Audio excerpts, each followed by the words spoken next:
खुसूसन अला मुहम्मदिनिल मुस्तफ़ा व अला आलिही व अस्हाबिही उलिस सिद्क़ वस्सफ़ा। अम्मा बाद फ़अऊज़ु बिल्लाहि मिनश शैतानिर रजीम। बिस्मिल्लाहिर रहमानिर रहीम। व अम्मा बिनिअमति रब्बिका फ़हद्दिस। वक़ाला रसूलुल्लाहि सल्लल्लाहु तआला अलैहि व आलिहि व बारका वसल्लम। इन्नी तरक्तु फ़ीकुमुस सकलैन किताबुल्लाहि व इत्रती अहल बैत। फ़इन तमस्सकतुम बिहिमा लन तदिल्लू वलन यफ्तरिका हत्ता यरिदा अलैहिल हौद। वक़ाला फ़ी मक़ाम ऐदन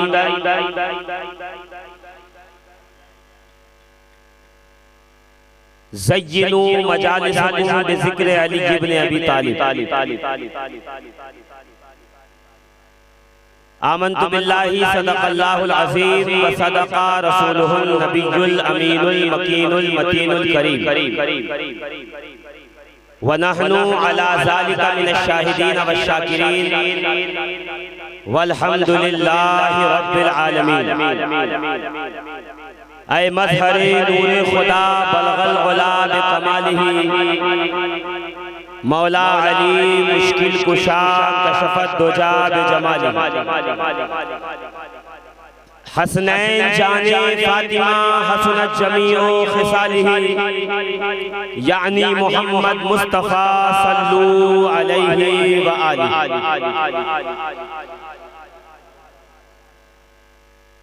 ली खम्सतुन तुत्फी बिहा हर्रल वबाइल हातिमा अल मुस्तफ़ा वल मुर्तज़ा वब्नाहुमा वल फातिमा। मा बअदुहुम मिन नस्लिहिम क़द जाअनी मिन क़िबलिहिम अल आबिदु वल बाक़िरु वस सादिक़ु वल काज़िमा। सुम्मा रिदा सुम्मा तक़ी सुम्मा नक़ी सुम्मा अस्करी सुम्मा महदी हादियन हज़रत इमामिल ख़ातिम।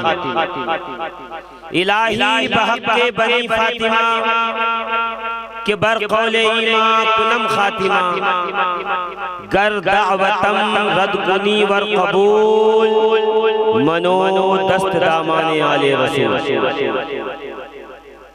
अजीज़ाने मोहतरम सामईन ज़वील एहतराम, मिंबरे नूर पे जलवा अफरोज उलमाए किराम, सादाते उज़्ज़ाम, अमाइदीने शहर और इस मुक़द्दस इजलास में तशरीफ लाने वाले सभी सामईन व सामिआत व हाज़िरीन व हाज़िरात, हम और आप खुशनसीब हैं कि हमें और आपको परवरदिगार आलम के फज़ल ख़ास से एक ऐसे इजलास में शिरकत का मौका मुयस्सर आया जिसको निस्बत है उस मुक़द्दस हस्ती से कि जिसकी निस्बत से सारी कायनात जिंदा और ताबिंदा है।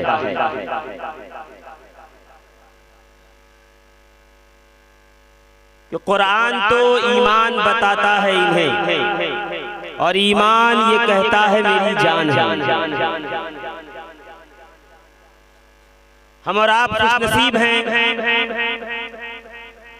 कि इमामुल अंबिया का भी जिक्र सुनेंगे और इंशाअल्लाहुल अज़ीज़ सुल्तानुल औलिया का भी जिक्र सुनेंगे। एक साथ इस इजलास को दो निस्बतें हैं। पहली निस्बत कायनात आलम की वो बुनियादी हस्ती है कि परवरदिगार आलम इरशाद फरमा रहा है लौला का लमा खलक़तुल अफ़लाक, ऐ हबीब अगर आपको पैदा करना मकसूद न होता तो मैं ज़मीन और आसमान बनाता ही। और दूसरी हस्ती वो है विलायत का ताज उसके सर पर, गौसियत, कुतबियत, फर्दियत कि तमाम तर बुलंद बाला मरातिब परवरदिगार आलम ने जिन्हें अपने करम और फजल से अता फरमाए, और पूरी दुनिया जिसे पीरे पीरा, शाह जीला, शहबाज लामकानी, कुतबे रब्बानी, कंदील नूरानी, सैयदना शेख अब्दुल कादिर जिलानी के नामे नामी इसमें गिरामी से जानते हैं। आपके शहर मुकद्दस पे पहली बार हाजिर हुआ हूँ। अतराफ़ो अकनाफ में मुझे आने का और गुफ्तगू करने का मौका अल्हम्दुलिल्लाह मयस्सर आता रहा है, तो मैं थोड़ा बहुत आप हज़रात की तबीयत से वाकिफ़ भी हूँ। मैं ये चाहूँगा कि आज के इजलास में जब तक माइक मेरे पास है मैं भी बोलूँ और आप भी बोलूँ। ये रिश्ते मोहब्बत कुछ इस तरह निभाओ, कुछ मैं कदम बढ़ाऊँ, कुछ तुम कदम बढ़ाओ। देखिए मुझ में एक कमी है कि मैं उस वक्त तक बोलता नहीं जब तक सामने वाला बोल के बताता नहीं कि मैं सुन रहा हूँ। मैं बोलूंगा तो आपको भी बोलना पड़ेगा और बोलना चाहिए, इसलिए कि इजलास में आया हुआ जो मिंबर पर खतीब है, जो नाजिम है, जो बोलने वाला है, जो मुकर्रिर है, वो अपनी ड्यूटी निभा रहा है। अब आपकी भी ड्यूटी ये बनती है कि आप उसे अपने होने का एहसास दिलाएं, ताकि उससे ये पता चलता रहे कि वो जिंदों के मजमूए में कुछ बोल रहा है, जिंदों को कुछ सुनाना चाहता है। और वैसे भी हम गौसे आजम के मानने वाले हैं, पीराने पीर के मानने वाले हैं, जिनका नाम पढ़कर अगर मुर्दे पे दम कर दो तो अल्लाह मुर्दे में भी जिंदगी अता फरमाता है। अल्हम्दुलिल्लाह के दाएं से बाएं उलमा, मुफ्तियाने किराम, दर्सगाह से वाबिस्ता, खानकाह से मुंसलिक अफराद का एक जम्मे गफीर है, और मैं उनके दरमियान लबकुशाई का अल्हम्दुलिल्लाह मौका पा रहा हूँ। और ये परवरदिगार आलम का करम व एहसान है कि परवरदिगार आलम ने मुझे यहाँ पर बोलने का मौका इनायत फरमाया। अज़ीज़ान मिल्लत इस्लामिया, थोड़ी ही देर में इस इजलास के रूहे रवां सरपरस्त आला तनवीर मिल्लत तशरीफ लाएंगे। आप अपने माथे की निगाहों से देखिए और इस बात का एहसास कीजिए कि जब 1400 साल के बाद नबी के घराने का ये आलम है, तो 1400 साल पहले जब मुस्तफ़ा करीम अपने काशाना अक़दस से पर्दा हटाकर जलवा दिखाते होंगे तो सहाबा की वारफ्तगी का क्या आलम होगा। बस जैसा बोल रहे हैं वैसे बोलिए। मैं नारा लगवाता हूँ, मैं देखता हूँ कि कितने लोग सुनने के लिए आमादा हैं। दाएं से बाएं, आगे से पीछे जितने मर्द हजरात हैं वो नारे का जवाब दें। नारे तकबीर नहीं, ऐसे नहीं, फिर से एक बार नारे तकबीर।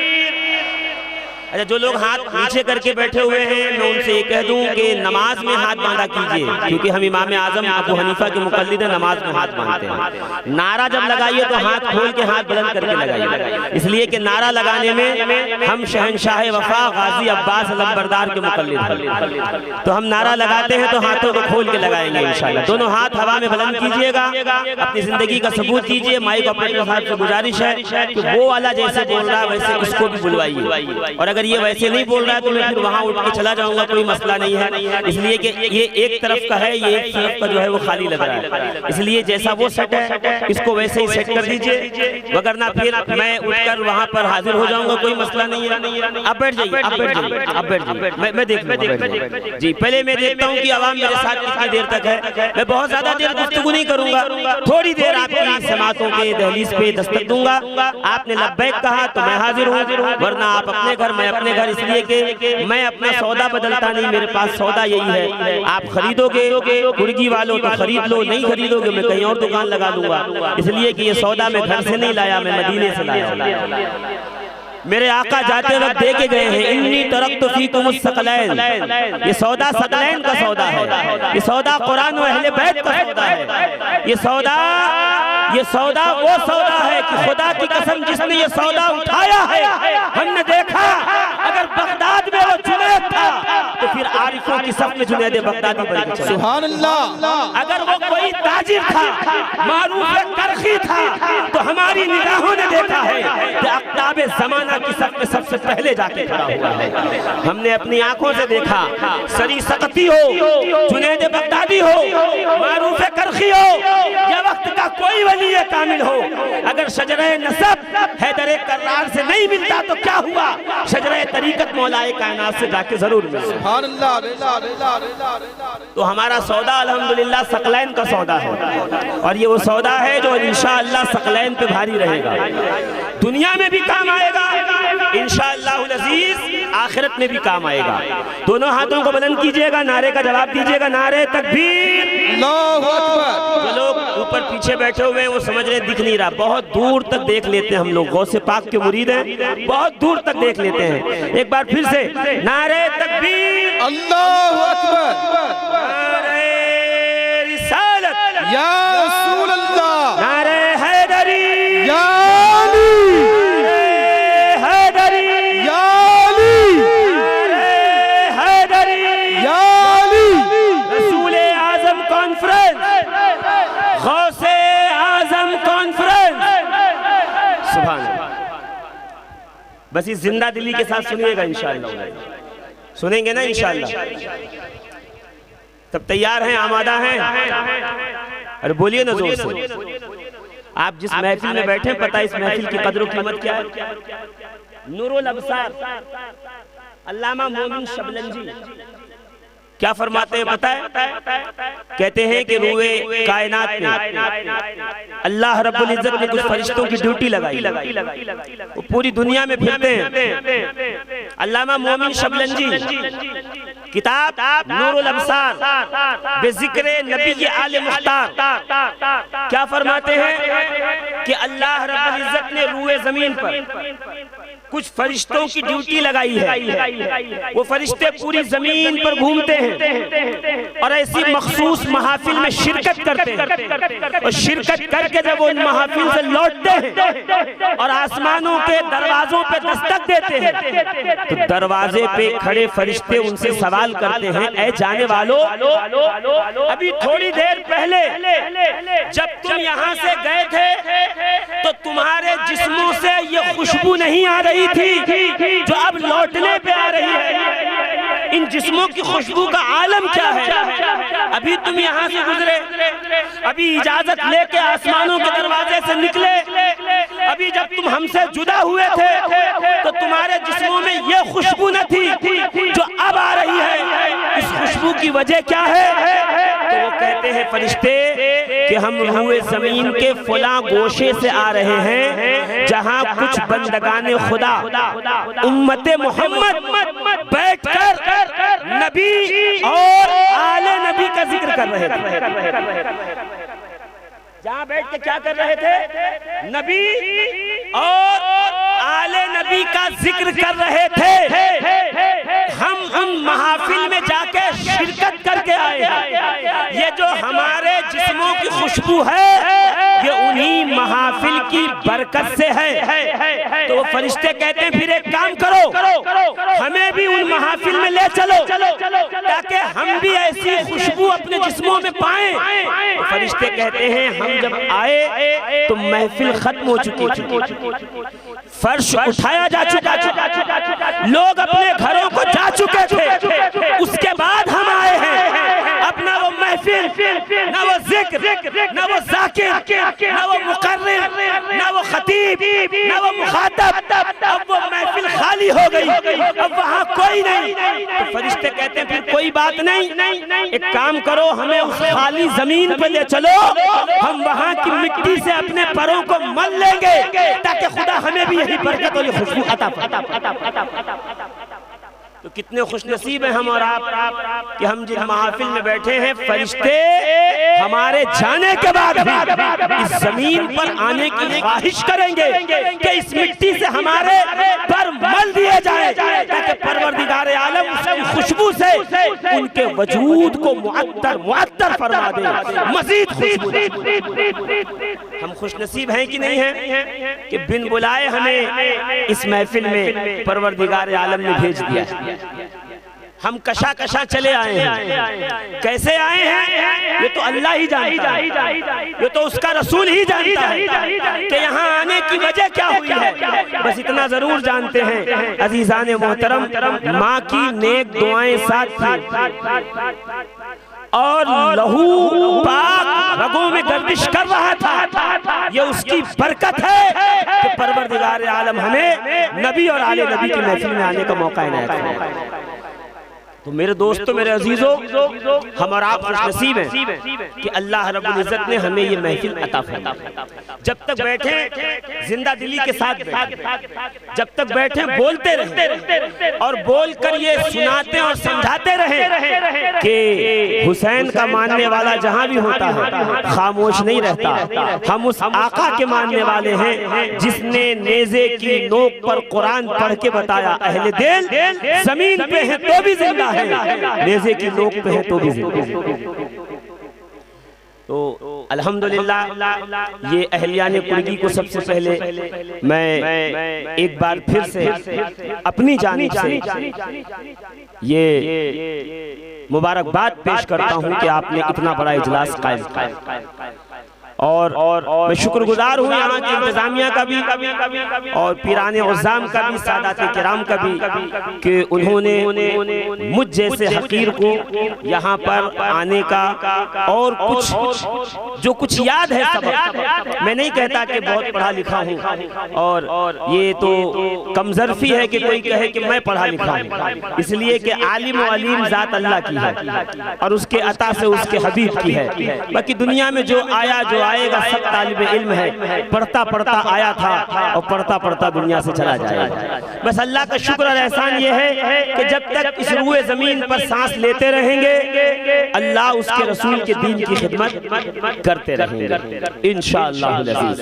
अज़ीज़ान मोहतरम, सामईन ज़मील एहतराम, कुरान मुक़द्दस की आयत करीमा जो मैंने पढ़ने का शर्फ हासिल किया, मेरा रब इरशाद फरमा रहा है व अम्मा बिनिअमति रब्बिका फहद्दिस, और अपने रब की नेमतों का खूब चर्चा करो।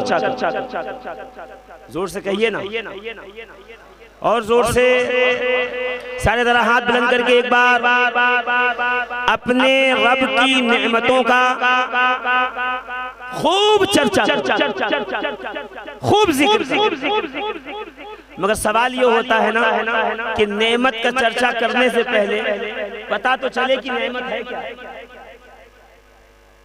नेमत शय क्या चीज है, नेमत होती क्या है, नेमत कहते किसको,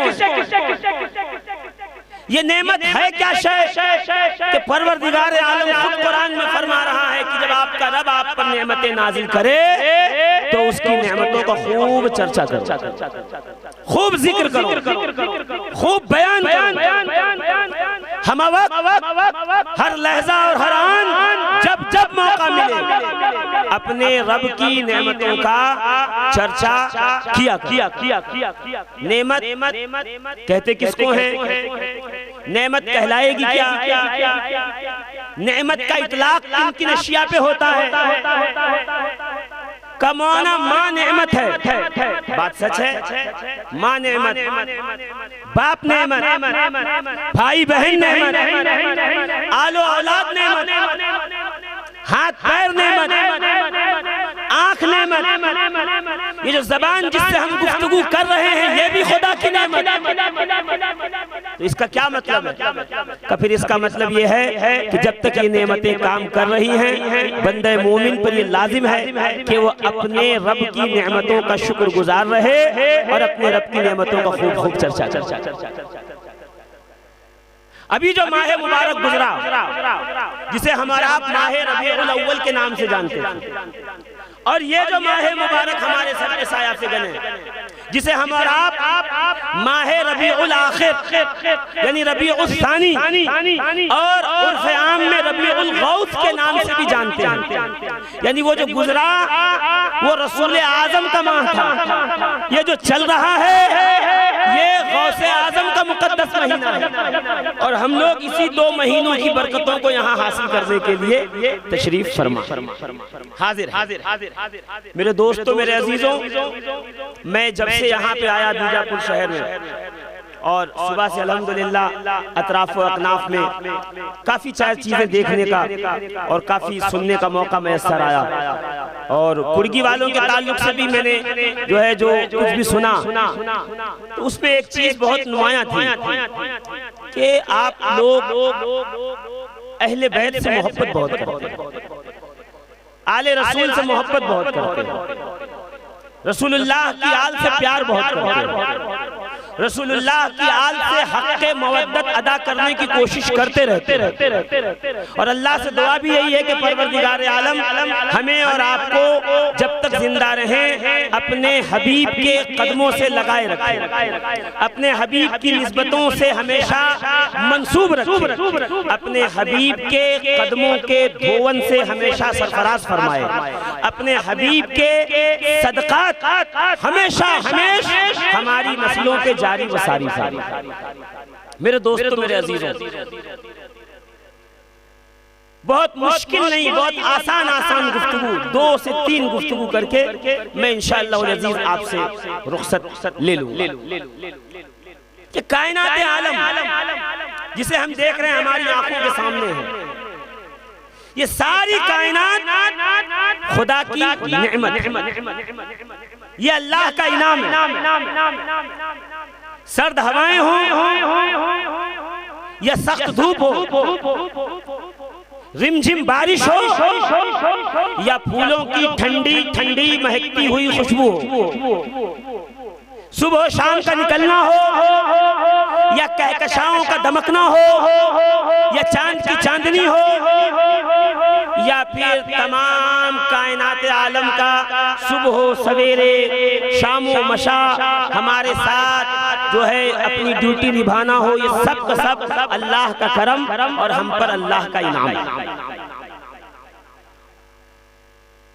ये अल्लाह का एहसान है कि उसके तमाम नेमतें हमें अता फरमाई, मगर अल्लाह ने कहीं भी ये नहीं फरमाया कि ऐ मोमिन बंदों, ऐ लोगों, ऐ ईमान वालों, मैंने तुम्हें आंख दी, मेरा शुक्र अदा करो, मैंने तुम्हें बाल दिए, मेरा शुक्र अदा करो, मैंने तुम्हें जबान दी, मेरा शुक्र अदा करो, मैंने तुम्हें हाथ पैर दिए, नहीं, अल्लाह ने तुम्हें सारी नेमतें दी, और नेमतें देने के बाद का तुम आजाद हो, तुम चाहो तो सजदा करो, तो चाहे तो न कर, मर्जी तेरी। मैं सिर्फ कहता हूँ कि नमाज पढ़, मैं कहता हूँ नेकियां कर।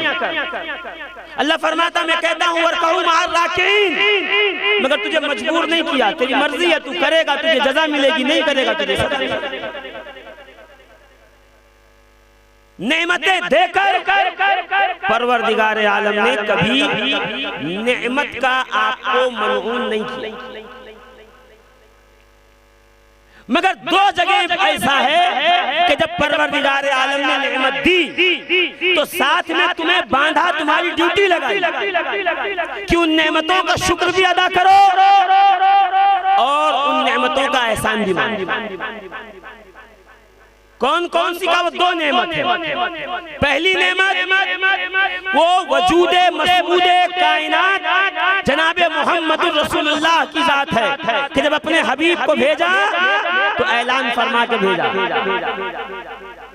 लक़द मन्नल्लाह, तहकीक के कि अल्लाह ने एहसान फरमाया किस पर? मुमिनीन पर। तुम पर अल्लाह ने एहसान फरमाया कि अपनी नेमत उज़्मा रिसालत और नबूवत की शक्ल में तुम पे उतार। अब क्या करो? मेरे हबीब की इत्तिबा करो, मेरे हबीब की पैरवी करो, मेरे हबीब के पीछे चलो, मेरा हबीब जो दे उसे ले लो और जिससे रोके उससे रुक जाओ। ये एक नेमत थी जब अल्लाह ने दिया तो उसके साथ कुछ फाउंडेशन डाली। दूसरी नेमत जब अल्लाह ने अता फरमाई तो उस पर भी मुतालबा किया। देखिए, आँख की नेमत पे मुतालबा नहीं है, ज़बान की नेमत पे मुतालबा नहीं है, वजूद की नेमत पे मुतालबा नहीं है। हाँ, हबीब की नेमत दिया तो मुतालबा किया पैरवी का, पैरवी करो, इत्तिबा करो, इनके पीछे चलो, ये जो दे ले लो, जिससे रोके रुक जाओ। और फिर दूसरी नेमत जब अता फरमाई तो उस पर भी मुतालबा किया, और ये दोनों मुतालबे कुरान मुक़द्दस के अंदर मौजूद है। कौन सा? अल्लाह फरमा रहा है, औज़ु बिल्लाहि मिनश शैतानिर रजीम, कुल ला असअलुकुम अलैहि अजरन इल्ला अल मवद्दता फिल कुर्बा। ऐ महबूब कह दीजिए, क्या कहना है कि अपने उम्मतियों को ये पैगाम सुना दीजिए, ये पैगाम बता दीजिए कि मैं जो नबूवत का काम, कार्य रिसालत तुम तक पहुंचा रहा हूं, अल्लाह का पैगाम तुम्हें दे रहा हूं, इसके बदले में मैं तुमसे कुछ नहीं चाहता। हाँ, अगर तुम देना चाहते हो तो फिर एक काम करो, मेरे कराबतदारों से मवद्दत इख्तियार करो। यानी हबीब दिया तो पैरवी करवाई, और जब हबीब की आल की नेमत अता फरमाई तो फिर उनकी मवद्दत को तमाम मुसलमानों पे वाजिब करा। ये दो नेमतें हैं परवरदिगार आलम ने जिन नेमतों के फौरन बाद बंदगाने मोमिन पर, उम्मत मुहम्मदिया पे ये लाजिम कर दिया, एक तरफ इत्तिबा, एक तरफ आले बैत की मोहब्बत और मवद्दत। और ये जो आज का पैगाम है ना, जो उन्वान आपने पोस्टर में पढ़ा, रसूल आजम और गौसे आजम, ये दोनों के दरमियान का है। एक पहला मुतालबा, पहली नेमत रसूल आजम की है कि रसूल दिया तो इत्तिबा करवाई।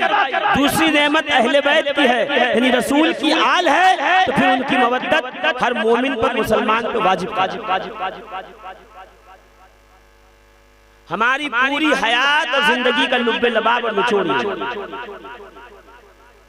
देखिए, मोमिन क्या है, मुसलमान क्या है, ईमान वाला क्या है, इत्तिबा करने वाला कौन है, मानने वाला कौन है? कौन है जो अल्लाह उसके रसूल की पैरवी कर रहा है? का वही है जो अल्लाह उसके रसूल के फरामीन को मुकम्मल अमल। अब ये अमल कैसा होगा? ये फरामीन पे अमल पैरा कैसे होंगे? ये फरामीन को मानने वाले कैसे होंगे? ये फरामीन को मानने का और इस पर अमल करने का मकसद क्या है, इसका मतलब क्या है, आखिरकार वजह क्या है कि हमें एक जगह पे इत्तिबा करवाई जा रही है और एक जगह पे रसूल आज़म सल्लल्लाहु अलैहि वसल्लम की आल की मोहब्बत हमारे दिलों में डाली जा रही है। ये दो पैगाम है जो आज इस इजलास के अंदर आपको यहाँ से लेकर के फिर देखिए, दुनिया में जितनी शय है, हर शय को उरूज मिला है तो नबी करीम अलैहिस्सलातु वस्सलाम की निस्बत से।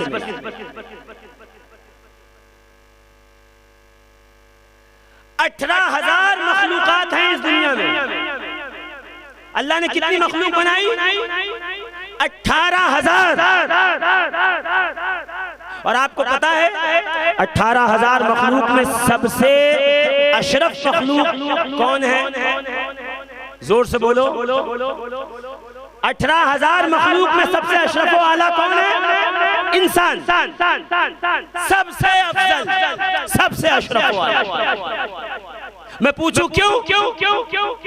इसकी वजह क्या है कि इंसान सबसे अफजल आला और अशरफ है? कमाना इसलिए कि ये हैंडसम बहुत है, ये बहुत खूबसूरत है, इसलिए मैं कहूँ नहीं, ये तुम्हारी गलतफहमी है। अभी तुमने मखलूकात की फहरिस्त पढ़ी नहीं, तुमने मखलूकात को देखा ही नहीं। 18,000 मखलूकात में जिन्ना है, हूरे हैं, फरिश्ते हैं, गिलमान हैं। आप क्या दावा करते हो कि आप सबसे खूबसूरत हो? ये हुस्न, ये खूबसूरती आपका जो है तुर्रा इम्तियाज नहीं है। कहीं हम इंटेलिजेंट हैं, बहुत समझदार लोग, कहीं ये भी तुम्हारी खाम ख्याली है कि तुम समझदार हो। तुमसे समझदार रूए जमीन की दीगर मखलूक है। और अगर यकीन ना आए तो आइए मौलाए कायनात से पूछ लेते हैं, या अली ये बताइए दुनिया की तमाम तर ज़हीन तरीन मखलूकात में एक मखलूक का नाम बताइए। तो मौलाए कायनात अपने गुलाम कंबर को कहते हैं वो मखलूक है चींटी। वो मुंगियां जो छोटे छोटे सुराखों में रहती है, लाल और काले रंग की। का मौला वो कैसे? का कंबर तुमने देखा नहीं जो उनका घर होता है? जब वो अपना घर बनाती हैं तो वो 2 मंजिला घर बनाती हैं। नीचे के मकाम पे अनाज रखती हैं, खाने का सामान, उसके ऊपर उनकी रियाया रहती है, और सबसे ऊपर जो मंजिल होती है उस पे उनकी बादशाह रहती है। और कंबर जब कहीं अनाज का जखीरा मालूम होता है और कोई आके खबर देता है तो चींटियां वहां से अनाज जमा नहीं करती, पहले सरदार को ले जाके मुआयना करवाती है। वो उसका मुआयना करके बताती है कि ये अनाज हमारे पास कितने दिन तक चलेगा। फिर उसके हुक्म से वो तमाम अनाज ला करके घर में रखा जाता है और उसे महफूज किया जाता है। और कंबर ये भी याद रखना, एक चींटी अपने वजन से 10 गुना ज्यादा उठा लेती है। रास्ते में कई बार उसके मुंह से अनाज गिरता है, मगर वो कभी भी हार नहीं मानती।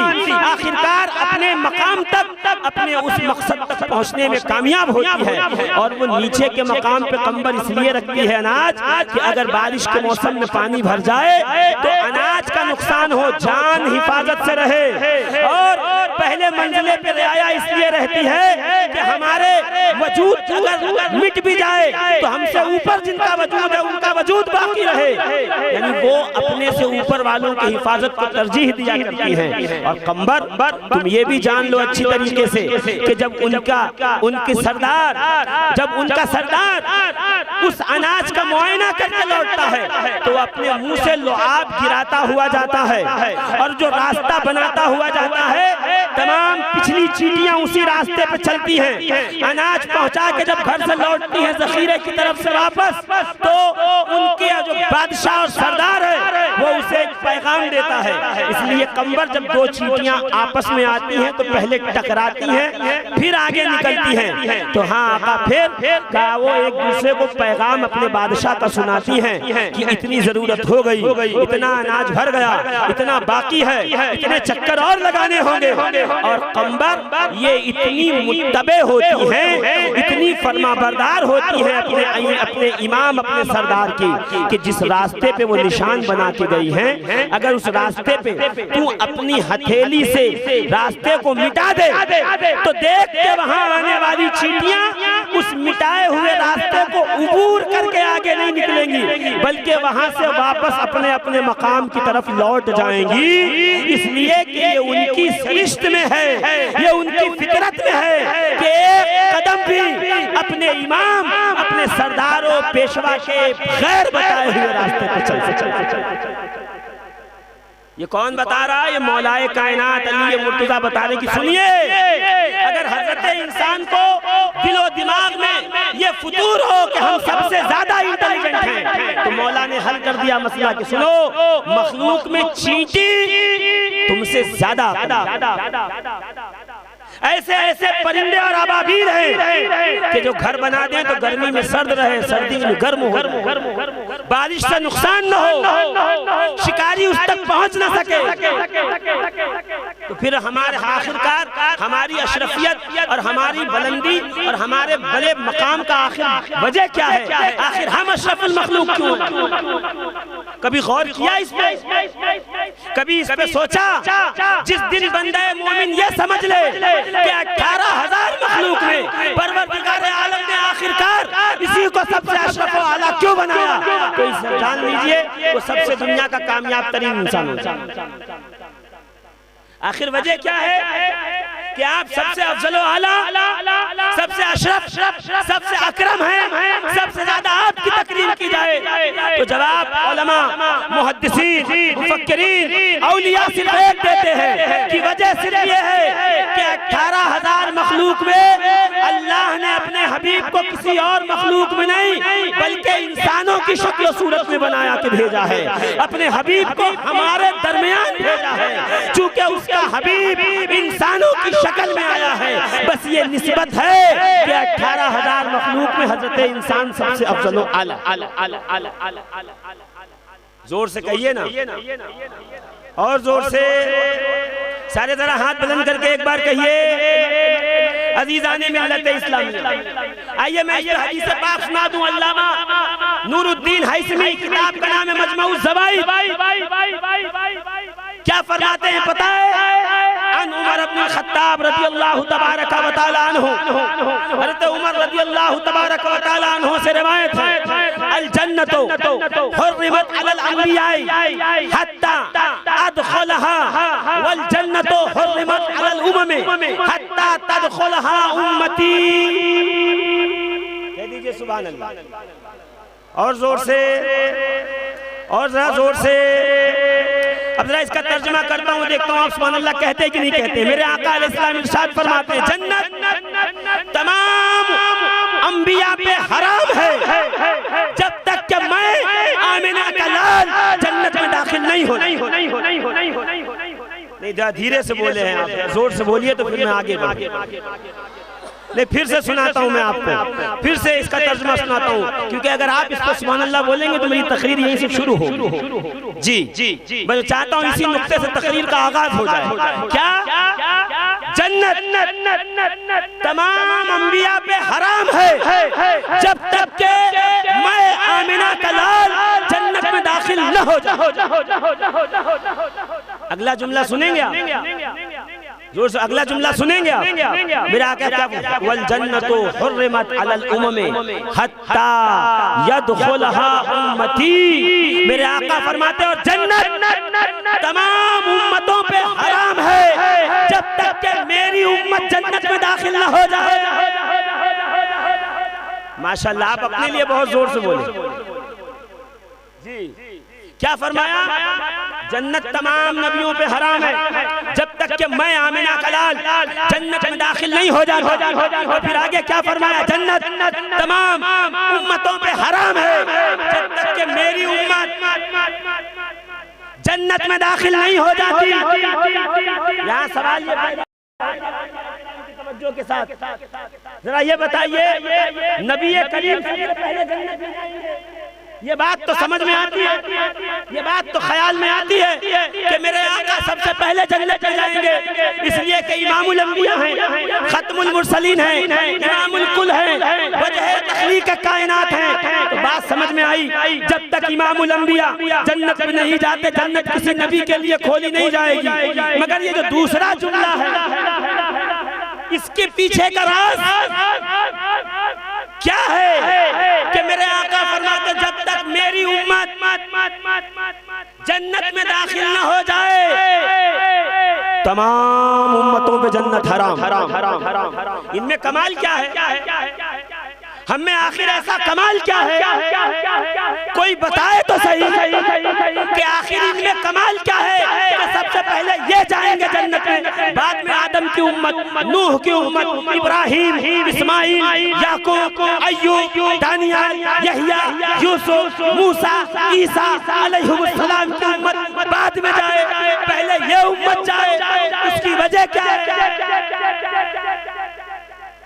क्या कमाल है इनमें? झूठ हम बोलते हैं, गीबत हम करते हैं, चोरियां हम में हैं, डाकू हम में हैं, नाप तौल में कमी करने वाले हम में हैं, दूसरों के माल खा जाने वाले हम में हैं, जिना करने वाले हम में हैं, शराबी हम में हैं, जुआरी हम में हैं, हक खाने वाले हम में हैं, दगाबाज हम में हैं, गद्दार हम में हैं, कुरान और सुन्नत का माज़अल्लाह सुन्ना माज़अल्लाह सौदा करने वाले हम में हैं।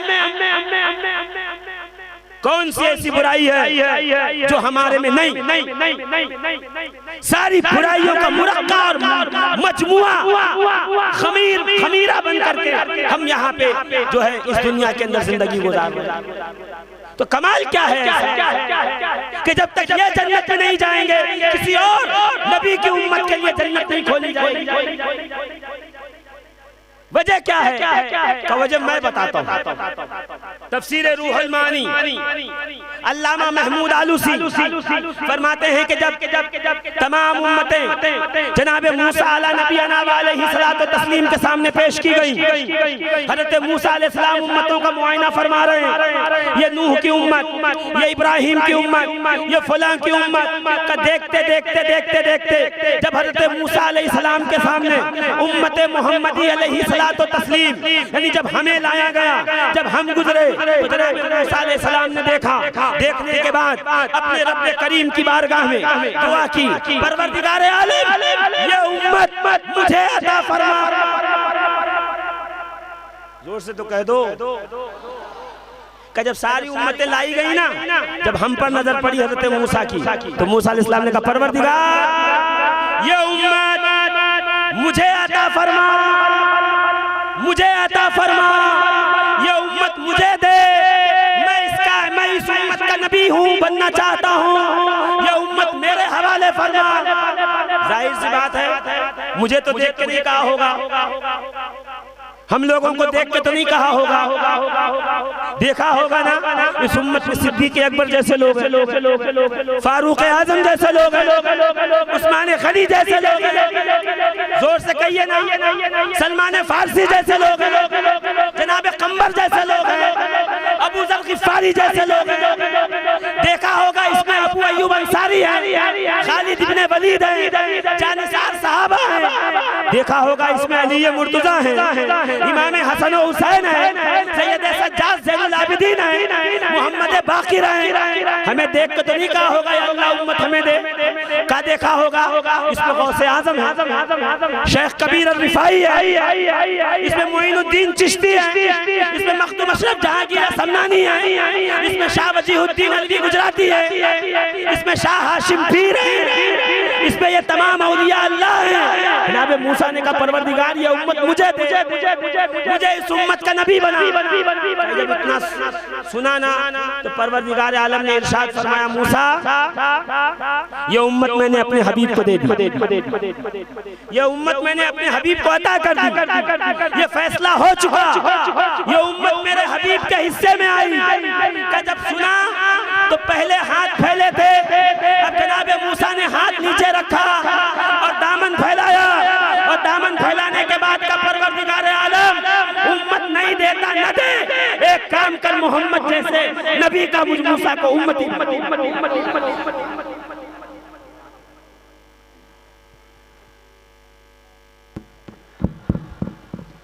हज़रत ग्रामी सजीम शाह रसूल आज़म मुझे आपको नहीं शेखैन करीमैन को देखा होगा, हैदर करार को देखा होगा, हसनैन को देखा होगा, सैयद सज्जाद ज़ैनुल आबिदीन को देखा होगा, मोहम्मद बाकिर को देखा होगा, गौसे आजम पीराने पीर को देखा होगा, मोइनुद्दीन चिश्ती को देखा होगा, शाह वजीहुद्दीन अलवी गुजराती को देखा होगा। जोर से बोलो ना, और जोर से, और जोर से। शहंशाह बीजापुर सरकार हाशिम पीर को देखा होगा, कहा परवरदिगार ये उम्मत मुझे अता फरमा। आवाज आई मूसा हमने फैसला कर दिया, ये उम्मत हमने अपने हबीब को दे दी, ये हमने अपने हबीब के हवाले की। अब तक मूसा के हाथ उठे थे, दुआ कर रहे थे, जैसे सुना कि ये उम्मत हबीब किबरिया हबीब रब्बे अकबर को मिली, अब हाथ हटाया, दामन फैलाया, तो परवरदिगार ये उम्मत नहीं देता न दे, मोहम्मद मेरे दामन में डाल, मुझ मूसा को मोहम्मद का उम्मती बना। जोर से बोलो ना, और जोर से। होते कहाँ खलीलो बिना काबा वो मिना, लौलाक वाले साहबी सब तेरे घर। जोर से, और जोर से। देखिए ये सन्नाटे वाले मजमे में नहीं, बोलता हुआ मजमा चाहिए। जोर से मेरे बाद आपको तनवीर मिल्लत को सुनना है ना, तो कायद को सुनने के लिए खामोशी नहीं होनी चाहिए। जरा आवाज आपकी बुलंद रहे अज़ीज़ान मोहतरम। क्या कहा हमने अपने हबीब को दिया कि परवरदिगार फिर इस हबीब के उम्मत को मुझे पैदा फरमा। जोर से कहिए ना अजीजों, फख्र करो मूसा जैसे जलीलुल कद्र नबी और रसूल जिस उम्मत में होने के लिए पैदा होने की दुआ मांगे, परवरदिगार ने तुम्हें बगैर कुछ कहे उस हबीब की उम्मत में पैदा फरमा। अगर फख्र है तो जोर से बोलो, है ना? तो मैं क्या पूछ रहा था, नबी तो सबसे पहले जन्नत में जाएंगे क्योंकि इमामुल अंबिया हैं। आप सबसे पहले जन्नत में जाओगे, इसकी वजह क्या है? इसका रीजन क्या है? का इसकी वजह सिर्फ ये है कि तुम्हारी निस्बत मोहम्मद अरबी से आए आखिर में हो, मगर निस्बत उस ज़ाते गिरामी वक़ार से है कि जिसकी निस्बत ने तुम्हें 1 लाख कमो बेश 24,000 अंबिया की उम्मत में सबसे बुलंद बाला कर दिया। अब आदम, नूह, इब्राहीम, याकूब, अय्यूब, यूसुफ, दानियाल, ईसा, मूसा, यहया, ज़करिया, तमाम अंबिया अलैहिमुस्सलाम की उम्मतें पीछे हैं, उम्मत मोहम्मदिया सबसे आगे। और रिवायत में है कि क़यामत में तमाम उम्मतों की 120 सफ़ें लगेंगी, 40 सफ़ों में तमाम उम्मतें समा जाएंगी, 80 सफ़ों में उम्मत मोहम्मद हो। जोर से का आदम की उम्मत पीछे, नूह की उम्मत पीछे, जनाब इब्राहीम अलैहिस्सलाम की उम्मत पीछे, जनाब मूसा व ईसा की उम्मतें पीछे। जरा कभी गौर कीजिए इस मकाम पे आके कौन कौन पीछे खड़ा है, पीछे खड़े होने वाले में है कौन कौन? तुम सबसे आगे हो, सबसे पहली सब में जन्नत का दरवाजा पहले तुम्हारे लिए खोला जाएगा। इसकी वजह क्या है? नेकियां, अमाल, इबादत, तस्बीहात, अज़कार, ज़िक्र क्या है? का ये सब कुछ नहीं है, का फिर सिर्फ और सिर्फ एक शय है का क्या? इनको मोहम्मद से निस्बत, इनको हबीब रब्बे अकबर से निस्बत, इनको जाने कायनात से निस्बत है। इस निस्बत ने इन्हें आज आगे किया हुआ है। कभी पलट कर पीछे देखो तो सही है कौन कौन तुम्हारे पीछे खड़ा, कौन कौन है? पिछली उम्मतों में जरा निगाह डाल के देखो, ये कौन है? ये कौन है जो पीछे खड़े हुए का देखते नहीं? ये आसिफ बिन बरखिया है, जनाब सुलेमान की उम्मत का एक वली कामिल, जिसका आलम ये है कि मलिका बिल्किस जनाब सुलेमान के दरवाजे पे आ गई। अभी अंदर कदम रखने को है कि उलमा व मुफस्सिरीन फरमाते हैं जनाब सुलेमान ने कहा हुदहुद कहाँ है, दरबार से क्यों गायब? हुदहुद ने आके खबर दी मैं बिल्किस के महल में था, उसका तख्त इतना बड़ा, इतना मुरक्का, इतना मुरस्सा, इतना आलीशान, इतना बेहतरीन। जनाब सुलेमान ने कहा कौन है जो उस तख्त को मेरे पास लाए? अजिन्ना खड़े हुए, 1 माह, 15 दिन, 1 हफ्ता, 1 दिन, इस महफिल के बर्खास्त होने से पहले इतने में एक वली कामिल खड़ा हुआ, खड़े होकर कहता है मैं पलक झपकने से पहले वो तख्त लाके आपकी बारगाह में रख दूंगा। इतना कहना था कि जनाब आसिफ बिन बरखिया ने लाके रख दिया। मैं कहूंगा आसिफ बिन बरखिया आप वही है ना जिनका जिक्र पढ़े बगैर, किए बगैर हमारे यहाँ रमजानों में तरावी मुकम्मल नहीं होती, कुरान की तिलावत मुकम्मल नहीं होती, आपका जिक्र ना आए हमारी तिलावत पूरी नहीं होती। हमने आपका जिक्र तिलावतों में सुना, कुरान में सुना, कुरान के पारों में सुना, आयात में सुना, तफसीरों में सुना। आज हम तुम्हें पढ़ के नेकियां कमा के यहाँ तक पहुँचे, आप पीछे हो, हम आगे हैं। इसकी वजह क्या है? आसिफ बिन बरखिया जवाब देते जाएंगे। आज ये नहीं देखा जाएगा कि सुलेमान का उम्मती कौन है, आज तो देखा जाएगा कि फखरे रहमान का उम्मती कौन है। पीछे पलट कर देखिए तो सही कौन कौन खड़ा है। ये असहाबे कहफ हैं, 309 साल तक गार में सोए हैं, 309 साल तक, और अल्लाह रब्बुल इज्जत ने गार में रखा, हिफाजत फरमाई। और कैसे हिफाजत फरमाई? परवरदिगार आलम ऐलान कर रहा है हम इन औलिया के जिस्मों को पलटते हैं, कभी दाएं कभी बाएं, 6 माह तक दाएं दाहिने करवट, 6 माह तक बाएं करवट, इनको पलट पलट कर हम इनके जिस्मों की हिफाजत कर रहे हैं, इनके जिस्मों को महफूज किए हुए। कुरान क्या कल्बुहुम बासितुन ज़िराअैहि बिल-वसीद, कुरान कह रहा और उनका कुत्ता अपने टांगों को फैलाए, उस पे पैर रखकर बड़े आराम से सो रहा है। मैं कहा परवरदिगार आलम, कुरान में क्या कभी कुत्तों का भी जिक्र होता है?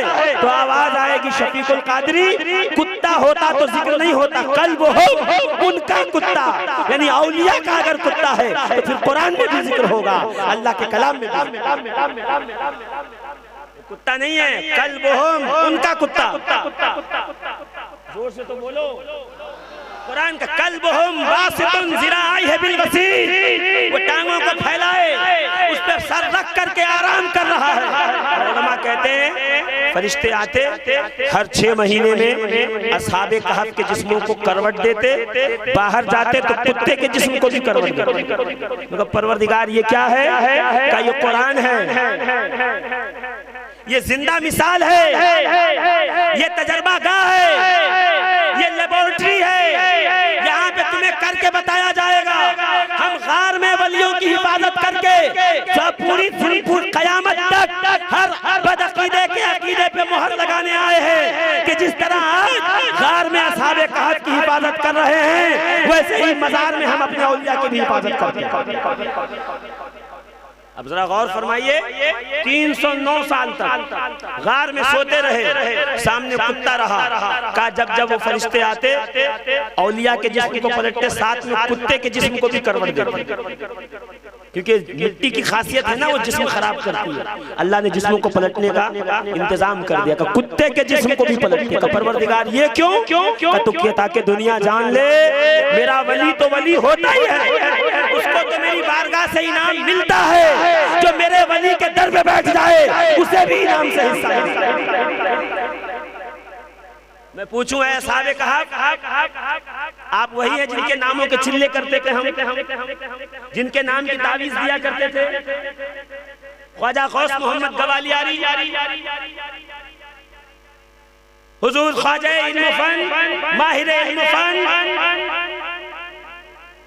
शमाए माहे विलायत हुजूर सैयद वजीहुद्दीन अलवी गुजराती रज़ियल्लाहु तबारक व तआला अन्हु। ये पीराने उज़ाम का सिलसिला उठा के देखिए, असहाबे कहफ के नामों की कितनी बरकत। पानी के जहाज पे नाम लिख दो, डूबने से बच जाए। सवारियों पे लिख के लगा दो, एक्सीडेंट से बच जाए। घरों पे लिख के लगा लो, घरों में आग न लगे, चोरी न हो, डाका न पड़े, जानवर न आए, बिच्छू सांप न आए, कभी आसेब न आए। मैं कहा असहाबे कहफ आपके नामों के तावीज लिख करके तो हम लोगों की हिफाजत किया करते थे, आपके नामों का हम कुरान में पढ़ते थे, आपके नाम की हम रट लगाते थे, आपके नाम के चिल्ले करते थे। आप पीछे खड़े हो, हम आगे खड़े हैं, तो असहाबे कहफ आवाज देंगे। आज ये नहीं देखा जाएगा किसने किसके नाम के चिल्ले किए, आज ये देखा जाएगा मोहम्मद अरबी से निस्बत किसको ज्यादा है। जिसको मोहम्मद से निस्बत है वो आगे है, जिसको उनसे निस्बत नहीं है वो पीछे। उठाइए बनी इस्राइल, जनाबे मूसा, शमून। मुफस्सिरीन फरमाते शमून वो मर्द मुजाहिद कि जिसने अल्लाह से दुआ की परवरदिगार 1000 बेटे अता फरमा, या बाज़ रिवायत में 100 बेटे अता फरमा। अल्लाह ने 1000 बेटे दिए या 100 बेटे दिए, उसने कहा परवरदिगार मैं एक एक बेटा भेजूंगा, एक एक बेटा शहीद होता जाएगा, फिर दूसरा भेजूंगा वो शहीद होगा, फिर तीसरा, फिर चौथा, फिर पांचवा। 1000 शहीद, गाजी, मुजाहिद, साबिर, नमाजी, बाप का बेटों का बाप, खुद इतना बड़ा गाजी, 1 माह तक घोड़े की पुष्ट पे बैठा तो घोड़े की पुष्ट से उतरा नहीं, जिसके घोड़े के सुम 1000 महीने तक सूखे नहीं, जिसने हमेशा घोड़े की पुष्ट पे रहकर अल्लाह के दीन को, अल्लाह के दीन के लिए, अल्लाह के दीन की बुलंदी के लिए बेटे भी दिए, वक्त भी दिया, जान भी दी। इतने सारे शहीद बाप, बेटों का बाप और खुद मुजाहिद गाजी आज पीछे खड़ा है, आगे उम्मत मोहम्मद खड़ी हुई है। पूछूंगा शमून ये 1000 मुजाहिदों के साथ पीछे क्यों खड़े हो, आगे क्यों नहीं आते? तो आवाज आएगी जब तक मोहम्मदी जन्नत में जाता नहीं, बनी इसराइली को जन्नत में जाने की इजाजत है।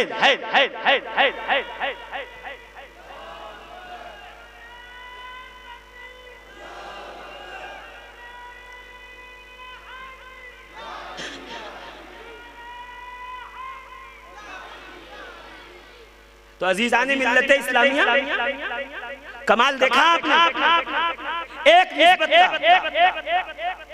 एक निस्बत का कमाल। तस्बीह कितनी, मुसल्ला कैसा, इबादत कैसी, जिक्र अज़कार में कैसे, ये नहीं पूछा जाएगा। हाँ, निस्बत मोहम्मद अरबी है, सबसे अरबी खड़ा कर दिया जाएगा। तो मैं पूछना चाहता हूँ कि आज पूरी दुनिया निस्बतों का इनकार किए बैठी है। कयामत में किस मुंह से आगे खड़े रहो, किस मुंह से आगे जाओगे? जब पहली सब में खड़ा किया जाएगा तो क्या सोच के जाओगे? ये सोचोगे नमाज पढ़ी है इसलिए, रोजा रखा है इसलिए, ज़कात दिया है इसलिए? नहीं, इबादत तो बहुत से करके गए। वो अल्लाह जो हबीब, जो अल्लाह को पसंद है, क्या पसंद है? कि मेरे हबीब की शफाअत ले आ, मेरे हबीब की निस्बत ले आ। आज अपने साथ जो ये निस्बत ले आएगा, मैं उसे पहले लिवाउल हम्द, शफाअत का झंडा, का क़यामत के दिन नबी करीम के शफाअत का झंडा होगा और तमाम अंबिया उस झंडे के नीचे जमा होंगे। हज़रत इब्राहीम अलैहिस्सलाम आएंगे और कहेंगे, ए मोहम्मद सल्लल्लाहु अलैहि वसल्लम, क्या मैं इस झंडे के नीचे दाखिल हो जाऊं? आइए, आप मेरे जद्दे करीम हैं, आप हमारे जद्दे आला हैं, आप झंडे के नीचे आइए। आज शफाअत का झंडा ये सब लोगों के लिए है, ये आपके लिए भी है। मैं सिर्फ कहना ये चाहता हूँ कि जिस झंडे के नीचे आने की इजाजत इब्राहीम खलीलुल्लाह मांगेंगे, हम उम्मत मोहम्मद को इजाजत मांगने की जरूरत नहीं पड़ेगी। मेरा नबी खुद कहेगा, अना लहा, आओ मेरा झंडा तुम्हारे लिए है, मेरी शफाअत तुम्हारे। फकत इतना सबब है इन्हें कादे बज़्म महशर का कि उनकी शान महबूबी दिखाई जाने वाली है। मैं पूछना चाहता हूँ, क्या अल्लाह को ये पता नहीं कि कौन दोज़खी है, कौन जन्नती है? कुरान साफ साफ कह रहा है, जब तुम उठोगे कब्र से, अगर तुम्हारे सीधे हाथ में नाम आमाल होगा तो तुम जन्नती हो, तुम्हारे उल्टे हाथ में नाम आमाल होगा तो तुम दोज़खी हो। तो परवरदिगार आलम, अगर इतनी साफ बात है, ये जिसके सीधे हाथ में नाम आमाल है वो जन्नत में जाएगा, सीधा जन्नत में जाने दे। ये दोज़ख में जाएगा, इसे दोज़ख में जाने दे। ये मैदान महशर क्यों, ये प्यास क्यों, ये शिद्दत क्यों, ये आलतश क्यों, ये भाग दौड़ क्यों, ये जगह जगह फिरना क्यों, ये दर बदर भटकना क्यों?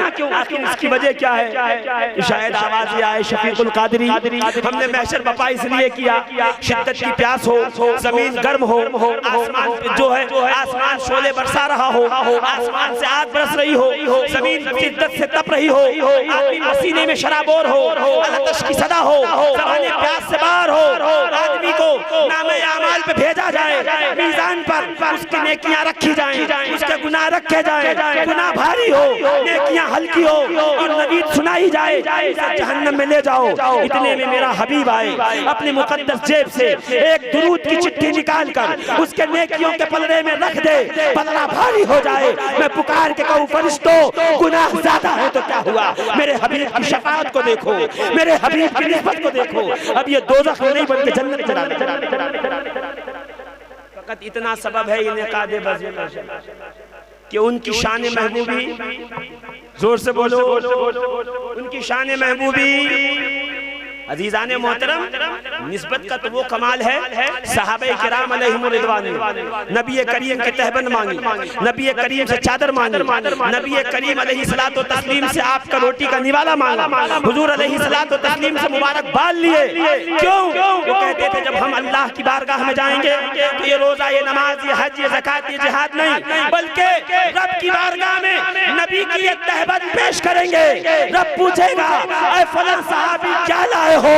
तो हम पुकार के कहेंगे, मुस्तफा करीम की चादर लाए हैं, नबी करीम की निस्बत। खुद सैयदा तैयबा ताहिरा जनाब खदीजा कुबरा की हयात तैयबा देखिए। कौन जनाब खदीजा? जब रसूल करीम के निकाह में आने का वक्त हुआ, आलम यह है मलिकतुत तुज्जार, अरब की सबसे बड़ी बिजनेस वुमेन, सबसे बड़ी तुज्जार, इनसे बड़ा कोई बिजनेस करने वाला नहीं। सारे अरब ने जिनसे माल उधार लिया और अपनी तिजारत को इस्तेमाल किया, अपनी तिजारत को खड़ा किया, वो जनाब खदीजा कुबरा की। किसने आके कहा खदीजा तुम माज़अल्लाह मोहम्मद से निकाह कर रही हो, गरीब आदमी, वो तुम्हें क्या देंगे, तुम उनसे क्यों निकाह करती हो? जनाब खदीजा ने मुस्कुरा के कहा मुझे पता है वो गरीब हैं और मैं मालदार हूँ, निकाह के बाद ये सारा माल मैं अपने हबीब को दे दूंगी, वो अमीर हो जाएंगे। खदीजा उनकी खादिमा हो जाएगी। जनाब खदीजा कुबरा सलामुल्लाह अलैहा। आज अजीब मसला है, कोई मस्जिद बनवा दे तो उसका जिक्र होता है, कोई मदरसा बनवा दे तो उसका जिक्र होता है, कोई मीनार बना दे उसका जिक्र होता है, कोई गुम्बद बना दे उसका जिक्र होता है। जनाब खदीजा कुबरा का जिक्र नहीं होता, जिसने इस्लाम को उस वक्त माल दिया जब इस्लाम से कोई फायदा बज़ाहिर नहीं था। जिस कंपनी से मुनाफा मिलने की उम्मीद हो वहां माल तो सब लगाते हैं, जहां बज़ाहिर कोई मुनाफा न दिख रहा हो वहां जिसने अपना सब कुछ निछावर किया उसे जनाब खदीजा कुबरा की जात। जनाब सैयदना अबू बकर सिद्दीक रज़ियल्लाहु तबारक व तआला अन्हु फरमाते हैं कि मैं ऊंचे कद का आदमी था, मैं खड़ा था, सामने रसूल अरबी थे और आलम ये था जो इस्लाम ला रहा था उसका हो रहा था बॉयकॉट, यानी ना इसके बिजनेस करो, ना तिजारत करो, ना लेन देन करो, ना इनको नौकरी दो, ताकि ये भूखे रहें और वापस इस्लाम से पलट आए, इनकी घर वापसी हो जाए। नबी करीम अलैहिस्सलाम ने देखा, आंखों में आंसू आए। जनाब खदीजा कुबरा ने कहा मेरे शौहर क्या बात है, आप इतने गमज़दा क्यों हैं? काश मेरे पास माल होता खदीजा, मैं इनकी मदद करता, ये इस्लाम पे कायम हो जाते, ये उल्टे पांव न पलटते। जनाब खदीजा ने मैसरा को भेजा, सारा माल मंगवाया का दिरहम, सारे के सारे सोने के सिक्के थे। जनाब अबू बकर सिद्दीक फरमाते रसूल सामने खड़े थे, मैं इधर खड़ा था, बीच में सोने के सिक्कों का ढेर लगा का इतना सिक्का हो गया कि मैं खड़ा था, नबी खड़े थे, मैं नबी करीम को देख नहीं पाया, इतना माल। जनाब खदीजा कुबरा ने आके मुस्कुरा के कहा ये माल जो मेरे और मेरे शौहर के बीच में है ये सारा का सारा मैं राह खुदा में हिबा करती हूँ, आप जिसे चाहे वो उसे अता। सोचिए एक मस्जिद बनाने वाला अगर ख्वाहिश रखता है कि मस्जिद के गेट पे मेरा नाम लिखा जाए तो जनाब खदीजा कुबरा का नाम कहाँ कहाँ होना चाहिए, मगर अफसोस आज फातिहा में भी नाम नहीं है। फातिहा लेने वाले को मौत आती है इस बात पे कि वो कहे परवरदिगार जनाब खदीजा को। और मेरा रुझान ये कहता है शायद परवरदिगार आलम ने इसीलिए उम्मत मुस्लिमा को कह दिया खबरदार ज़कात का माल खदीजा के नवासों को न देना, इसलिए कि जिसका माल खा के तुम पले बड़े हो उसके बेटों को सदका नहीं दिया जाता, अपने माल से हिस्सा दिया जाता। इसीलिए सादात का हिस्सा ज़कात में नहीं है बल्कि तुम्हारे जेब के खास हदिये पे है, इसलिए कि मालकिन और सेठानी के बेटों को सदके और ज़कात नहीं दिए जाते, मालों में से हिस्सा और हदिया। अजीज़ान मिल्लत इस्लामिया गौर फरमाइए, जनाब खदीजा कुबरा का आखिरी वक्त है, 10 रमज़ान मुबारक का दिन है, रसूल करीम आए। खदीजा जनाब खदीजा कहती मेरे शौहर मैं आपकी खिदमत का हक नहीं अदा कर सका। अल्लाह, जब आई तो आपसे मालदार कोई नहीं था और जब दुनिया से जा रही है तो रुपट्टे पे 17 पेबंद लगे हुए हैं, 17। मैं अपनी माओ बहनों को कह रहा हूँ सुनो, अगर आइडियल कोई खातून है तुम्हारे लिए तो सैयदा खदीजा कुबरा की जात है। सारी जिंदगी शौहर नामदार के मिशन पे वक्फ कर दिया, अपना मंजिल, अपना मकाम, मर्तबा, माल, ज़र सब कुछ लुटा दिया। आखिर में एक ही जुमला है, मैं आपकी खिदमत का हक नहीं अदा कर सकता, मैं आपकी खिदमत का हक नहीं अदा कर सकता। जनाब रसूल खुदा ने कहा खदीजा क्या चाहती है? चाहती तो हूँ मगर आपसे कह नहीं सकती, अगर आप बाहर तशरीफ ले जाएं तो मैं आपकी बेटी फातिमा ज़हरा से कहूँ। जनाब रसूल खुदा कमरे से बाहर आए, जनाब खदीजा ने सैयदा फातिमा ज़हरा का हाथ पकड़ा, आंखों में आंसू थे का शहजादी मेरी बेटी, मेरी लख्ते जिगर, मेरी नूरे नजर, अपने बाबा के कपड़ों का ख्याल रखना, अपने बाबा के खाने का ख्याल रखना, अपने बाबा की सेहत का ख्याल रखना। और मेरी शहजादी मैं चाहती थी कि मैं जब दुनिया से जा रही हूँ तो आपके बाबा के कांधे पे जो मुकद्दस चादर है मैं चाहती हूँ कि उसका कफन बना के ले जाऊँ, ताकि परवरदिगार पूछे कि खदीजा क्या लाई हो, तो मैं ये पेश कर दूँ कि परवरदिगार तेरे हबीब की चादर अपनी शफाअत के लिए। ये कौन कह रहा है? जिसने दीने इस्लाम पर सारा कुछ खर्च सब कुछ लुटाया। रसूल करीम वापस आए, जनाब खदीजा कुबरा की शहजादी जनाब फातिमा ज़हरा ने हाथ पकड़ा। मैं कहा बीबी आप डायरेक्ट नहीं कह सकती रसूलुल्लाह से, सीधा कह दे कि मेरे आका मुझे चादर दे दो, कि मैं डायरेक्ट नहीं कह रही, मैं फातिमा ज़हरा के जरिए अपनी शहजादी के जरिए इसलिए कहलवा रही हूँ ताकि दुनिया को पता चले अगर तुम्हें चाहते हो कि मोहम्मद अरबी की बारगाह में तुम्हारी हर इल्तिजा कबूल हो तो एक जरिया बता रही हो कि रसूल करीम बारगाह में उनकी शहजादी फातिमा ज़हरा के वसीले से जाओ, ज़हरा पाक के वसीले से पहुंचो, फातिमा ज़हरा का वसीला लेके जाओ। इनके बाबा अपनी बेटी का कभी वसीला कभी टालते नहीं, कभी इनके वसीले को रद्द फरमाते। अजीज़ाने मिल्लत इस्लाम, गौर फरमाइए। रसूल करीम ने चादर उठाई, तय किया, जनाब खदीजा के सिरहाने रखा, जिब्रील अमीन आ गए और कहा अस्सलामु अलैका या रसूलल्लाह, चादर ले लीजिए, चादर ले लीजिए। कहा जिब्रील क्यों? का परवरदिगार आलम ने खदीजा के लिए जन्नत से कफन भेजा। जोर से बोलो ना, और जोर से, और जोर से का पसीना देते। साहबा कहते जब हमें खुशबू की जरूरत पड़ती हम नबी का पसीना ले जाते, यानी जब कायनात को खुशबू की तमन्ना होती नबी का पसीना सूंघ लेते। नबी को जब खुशबू की तमन्ना होती तो हसन और हुसैन का सीना सूंघ लेते। अल्लाहु अकबर। हसनैन करीमैन से मोहब्बत की, प्यार किया, चूमा, चूमने के बाद का सलमान ले जाओ इन्हें घर ले जाओ। सलमान फारसी घर लेके चले, साहबी खड़े का या रसूल अल्लाह इख्तिलाज कल्ब बढ़ रहा है, दिल की धड़कनें बढ़ रही हैं, सरकार करम कीजिए ना। या रसूल अल्लाह क्या हुआ? का ये दोनों बच्चे मेरे हैं, मेरा फैसला कीजिए सरकार। मुझ पर बहुत से लोग तानो तशनी करते हैं। नबी मुस्कुराए, मुस्कुरा के कहा मैं आप सबका जो है वो हौसला देखना चाहता हूँ, आप कितना अच्छा सुनते हैं। नबी ने मुस्कुरा के कहा है मेरे सहाबी खबरदार अपनी बीवी के किरदार पे शक न करना, अपनी बीवी की अमानत में कभी शक न करना। वो पाक दामन पाक किरदार खातून है, नेक औरत है, ये दोनों तेरे बच्चे हैं। या रसूल अल्लाह आपने कहा मैंने मान लिया, आपने बताया मैंने दिलो जान से इसको मान लिया, मगर जब मोहल्ले के इलाके के लोग पूछेंगे तो उन्हें दलील क्या दूंगा, उन्हें बताऊंगा क्या? नबी मुस्कुरा के कहते देखा नहीं जब मेरे शहजादे आए तो मेरे शहजादों का अदब तेरे बेटों ने किया, तो साहबी जान ले कयामत तक जो मेरे बेटों का अदब करेगा वो हराम वो हलाल ज़्यादा है, जो इनका अदब नहीं करेगा वही हराम ज़्यादा।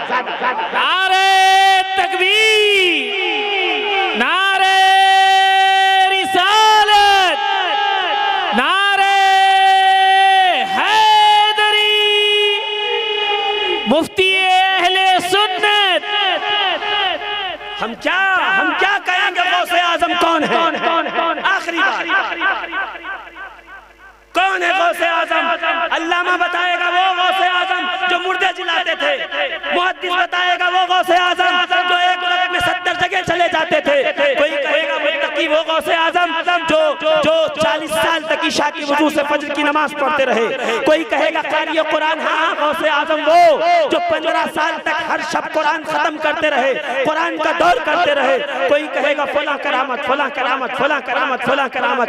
मैं कहूँ नहीं, इधर आ, आशिक सादिक से पूछ, इमाम नक्शबंद से पूछ, अल्लामा जामी से पूछ, इमाम उन्नाव से पूछ, सरदार आशिका से पूछ, इमाम इश्क मोहब्बत से पूछ, उस जामी से पूछ जिसे मदीने में जाने से भी रसूल रोक के कहे, ये आके कहेगा अस्सलाम वालेकुम या रसूल अल्लाह, तो मुझे कब्र से इसके इश्क की लाज रखनी पड़ेगी। वो जामी अल्लामा अब्दुल रहमान जामी जब आए कहने पे तो क्या कहा पता है? वस्फ़े तूछे गोयम ऐ शहे गौसुस सकलैना महबूबे नबी इब्ने हसन आले हुसैन। तारीफ करना है ये मत कहे तो गौसे आजम सजदे कितने करते थे। तारुफ का ये काम नहीं, कमाल तारुफ का ये है कि वस्फ़े तूछे गोयम ऐ शहे गौसुस सकलैना महबूबे नबी इब्ने हसन आले हुसैना। कमाल गौसे आजम का ये है, ये नबी का महबूब है, हसन का बेटा है, हुसैन की औलाद है। सब सर बकदमत जुमला निहादंद व गुफ्तन वल्लाहि लक़द आसरक अल्लाहु अलैना। तुम्हारी जात वो है कि तमाम औलिया तेरे कदमों पे सर झुका के कहते हैं हम खुद नहीं आए बल्कि हमें गौसे आजम की बारगाह में भेजा। कमाल क्या है अजीजाने मोहतरम? कमाल ये है कि मुस्तफा की निस्बत बनी। जोर से कहिए ना, जोर से आइए। तब मवाहिबुल लदुनिया उठाइए, सीरत की किताब इमाम कुश्तलानी क्या फरमाते हैं? रसूल करीम अलैहिस्सलातु तस्लीम जिस खच्चर पे सवारी करते हैं, जिस पे तशरीफ रखते हैं, का उसके फजाइल में से ये है कि अगर कोई उसकी तौहीन करते तो काफिर हो जाए। वो खच्चर नबी करीम को जंगे खैबर के वक्त तोहफे में दिया गया। नबी करीम के सामने जैसे लाया गया तो खच्चर ने क्या कहा पता है? अस्सलाम वालेकुम या रसूल अल्लाह। अब जितने लोग घर जाके अपने बकरे और बैल और गाय से बातें करेंगे वो तो नहीं बोलेंगे, और जिनको इस बात पे अच्छा लगेगा वो जरूर बोलेगा कि खच्चर ने नबी की बारगाह में आके कहा अस्सलाम वालेकुम या रसूल अल्लाह, अल्लाह के रसूल आप पे सलाम हो। रसूल करीम ने जवाब दिया कि या रसूल अल्लाह, मैं वो गधा हूँ जिसके बाप दादा में 60 ऐसे खच्चर गुजरे हैं जिनकी पुष्ट पे अंबिया ने सवारी की। मैं कोई ये फख्र की बात है कि तू ये बताए कि मेरे बाप दादा की पुष्ट पे अंबिया सवारी करते थे? क्या यही तो फख्र की बात है कि मैं वो हूँ जिसके बाप दादा की पुष्ट पे अंबिया ने सवारी की है? ये हमारे लिए फख्र है। तो मैं अहले इल्म को यही तो कहना चाहता हूँ कि जब उलमा ने इस पे इत्तेफाक कर लिया कि एक गधे को खच्चर को इस बात की छूट है, इजाजत है कि वो अपने बाप दादा के इस अमल पे फख्र करे कि उसकी पुष्ट पे नबी बैठते थे, तो सादात को फख्र करने क्यों नहीं देते कि उनका फख्र ये है कि उनके अजदाद वो हैं जो मुस्तफा की गोद में खेले हैं, जिन्होंने नबी का लुआबे दहन पिया है, जिनकी रगों में मदीने वाले का खून गर्द।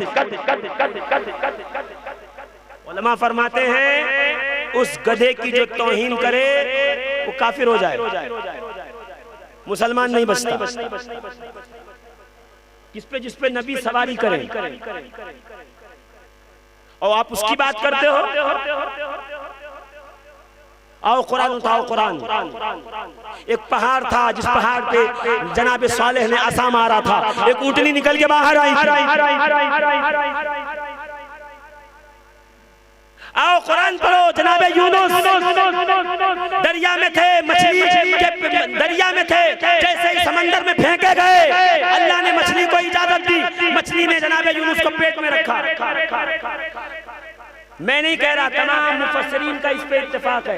मछली ने पेट में लिया 4 घंटा, 4 दिन, 40 दिन या 4 महीना जनाब यूनुस मछली के पेट में रहे। अल्लाह के हुक्म से मछली ने जाके किनारे पे उगला, जनाब यूनुस मछली के पेट से बाहर आए। मुझे इस पे बात नहीं करनी। हमारे उलमा मुत्तफक अलैह कहते हैं कि जन्नत में कोई जानवर नहीं जाएगा, जन्नत में जानवर नहीं जाएगा, सारे जानवर उनका बदला देकर मिट्टी में मिला के खत्म किए जाएंगे, मगर वो जानवर जिस पे अंबिया ने सवारी की हो, जो नबियों से मंसूब हो, वो भी जन्नत में जाएंगे। तो जब उसकी लिस्ट गिनाते हैं तो हमारे उलमा कहते हैं वो मछली जिसने जनाबे यूनुस अलैहिस्सलाम को अपने पेट में जगह दी थी, जनाबे यूनुस की हिफाजत की थी, वो भी जन्नत में जाएगी। क्यों? क्या इसलिए कि उसने जनाबे यूनुस की हिफाजत की थी, इसलिए अल्लाह उसको इस हिफाजत का अज्र अता फरमाएगा, उसको जन्नत में दाखिल करेगा। तो मैं वही हाथ बांध के कहूंगा कि जब मछली जानवर होकर थोड़ी देर हुक्म इलाही से जनाबे यूनुस को पेट में रख ले तो उसे जन्नत में जाने से कोई नहीं रोक सकता। तो जिसने हुक्म इलाही से 25 साल तक मदीने के ताजदार को अपने सीने पे रख के पाला हो, वो अबू तालिब को जन्नत में जाने से कौन रोक?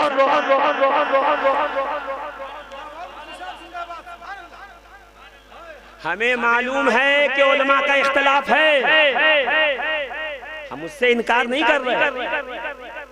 कुछ कहते हैं हम खामोश रहेंगे, कुछ कहते हैं हम ईमान के कायल नहीं, मगर हम अल्हम्दुलिल्लाह उनके साथ हैं जो जनाबे अबू तालिब के ईमान के कायल हैं। हम तन्हा नहीं हैं, हमारे आगे ख्वाजा निजामुद्दीन औलिया है, हमारे आगे ख्वाजा बंदा नवाज गेसू दराज है, हमारे आगे अल्लामा इब्ने हजर उसकलानी है, हमारे आगे अल्लामा जलालुद्दीन सुयूती है, हमारे आगे ख्वाजा कमरुद्दीन सियालवी हैं, अता मोहम्मद बंदियालवी हैं, बरखुरदार मुल्तानी है। जोर से बोलो ना सुभान अल्लाह, और जोर से सुभान अल्लाह। अजीज़ाने मिल्लत इस्लामिया गौर फरमाइए थोड़ा, बस आखिरी लम्हात में गुफ्तगू है मेरी, आखिरी लम्हात में जरा गौर फरमाइए, सीने पे हाथ रख के सोचिए, ठंडे दिमाग से सोचिए। जिसने एक लम्हा मुस्कुरा के जेल में जनाबे यूसुफ को देखा था, तो हमारे उलमा फरमाते हैं कि उसने एक लम्हा जनाबे यूसुफ को मुस्कुरा के देखा। वादहु ला शरीक ने फरमाया तूने मेरे नबी को यूसुफ को मुश्किल के वक्त मुस्कुरा के देखा है, मैं तुझे दुनिया से बगैर ईमान के जाने नहीं दूंगा। वो दुनिया से गया तो बा ईमान गया, साहिब ईमान हो के गया। तो जो एक लम्हा यूसुफ को मुस्कुरा के देख ले वो बगैर ईमान के नहीं जा सकता। और जिसने 25 साल तक रसूल करीम की मुस्कुरा के खिदमत की हो, वो कैसे बगैर ईमान की दुनिया से जा सकता? गौर तो कीजिए अजीज़ाने मिल्लत इस्लाम, एक इशारा किया तो उलमा कहते हैं अबू लहब की उंगली से आ रहा है शहद, आ रहा है दूध। इतवार के दिन एक इशारे ने सोमवार के दिन राहत दे दी। और जिसने बेटे सुलाए, जिसने बेटे कुर्बान किए, जिसने सारा मनसब कुर्बान किया, सारा माल कुर्बान किया, सारी की सारी सरदारी कुर्बान की, यहाँ तक के कह दिया चांद और सूरज भी ला के दे दो तो बदले में मोहम्मद नहीं दे सकते।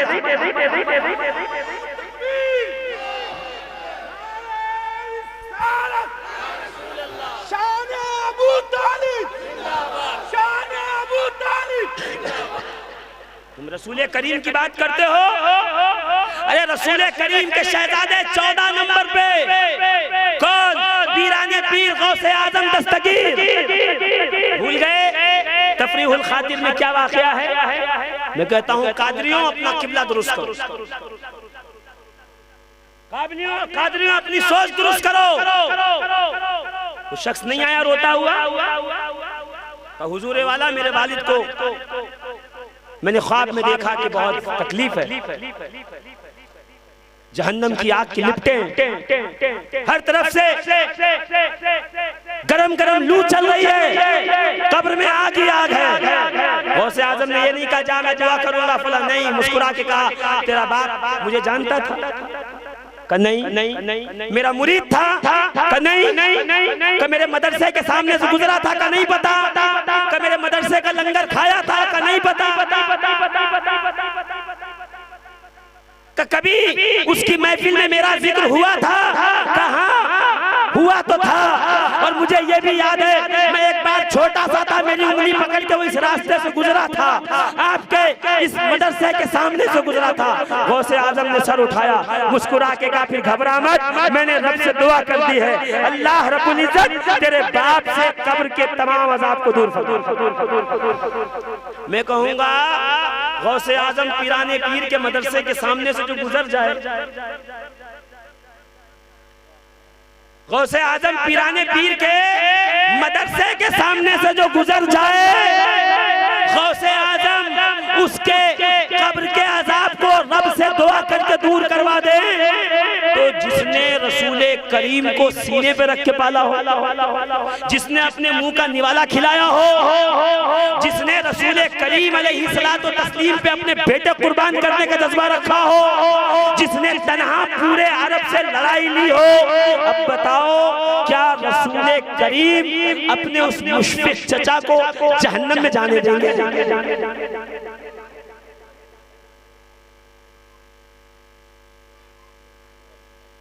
अजीजाने मोहतरम, वो वाकया जो मैं तफरीहुल खातिर में मैंने कल ही पढ़ा था, मेरे जहन से गुजरा, तो मैंने उलमा से सुना भी है कि सरकार गौसे आजम पीराने पीर का एक मानने वाला हिंदू बुरहानपुर का इंतकाल हो गया। चिता दहन करनी चाहिए, आग नहीं लगी, डुबाना चाहा, समंदर ने, दरिया ने लाश नहीं ली, आखिर में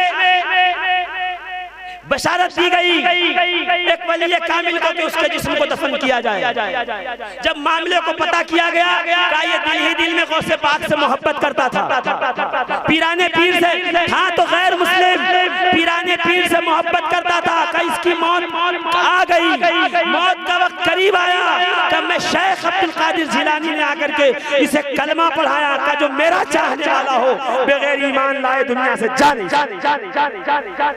मैं कहूँ जब गौसे पाक का चाहने वाला बगैर ईमान के दुनिया से नहीं जा सकता, तो रसूले पाक का चाहने वाला, रसूले पाक पे अपना सब कुछ कुर्बान करने वाला कैसे बगैर ईमान के दुनिया से चला जाएगा?